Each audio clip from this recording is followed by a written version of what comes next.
Hi மக்களே, அடுத்து ஒரு ஆஃபரான கார் கொடுத்துடலாங்களா? இன்றைக்கி சென்னை நம்பர் 2.5 லட்ச ரூபாய்க்கு மேலே விற்றுட்ருக்கு ஸ்விஃப்ட். ஆனால் நம்ம திருப்பூர் நம்பர் தந்துடலாம். ஒரே ஓனருங்க, 2007 மாடலுங்க. கரெக்டாக 99,000 ஓடி இருக்குது. 99,000 பக்கா கம்பெனி ரெக்கார்டு. வண்டியில் எந்த ரீப்ளேஸ்மெண்ட்டும் கிடையாது.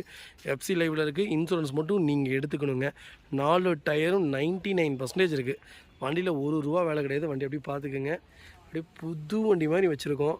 வண்டி எடுத்திங்கன்னா அப்படியே ஓட்டலாம். இன்றைக்கி காலையில் தான் வண்டி செட்டுக்குள்ளே வந்திருக்கு. நான் வந்தவொடனே ஆஃபர் கொடுத்துருக்கேன். கண்டிப்பாக மத்தியானத்துக்குள்ளே முடிஞ்சிடும். கால் பண்ணுங்கள், அட்வான்ஸ் பண்ணுங்கள், கண்டிப்பாக வண்டி எடுத்துக்கலாங்க. அது திருப்பூர் நம்பருங்க. கலர் பாருங்கள், அவ்வளோ சூப்பரான கலர், பாலிஷ் ஆகிட்டே இருக்கும். ஃபேடுங்கிற இதே கிடையாது, பிரச்சனையே இருக்காது. இன்டீரியர்லாம் பாருங்கள், அவ்வளோ நீட்டாக மெயின்டைன் பண்ணியிருக்காங்க. ரிமோட் கீ இருக்குது. 4 விண்டோ பவர் விண்டோ வந்துடும். பவர் ஸ்டேரிங்கு, சென்ட்ரல் லாக்கு எல்லாம் வந்துடுங்க. மெட்டல் இன்ஜினுங்க. இந்த இன்ஜின் கிடைக்காதுங்க. இன்றைக்கி நீங்கள் 10 லட்ச ரூபா கொடுத்து கார் வாங்கினாலும் இந்த மெட்டல் இன்ஜின் கிடைக்காது. அந்தளவுக்கு ஒரு குவாலிட்டியான இன்ஜினு. 16லேருந்து 17 கிலோமீட்டர் மைலேஜ் கொடுக்கும். பர்ஃபார்மன்ஸ் இந்த வண்டி அடிச்சிக்க வண்டியே கிடையாது. கால் பண்ணுங்கள், பெஸ்ட்டாக எடுத்துடலாங்க.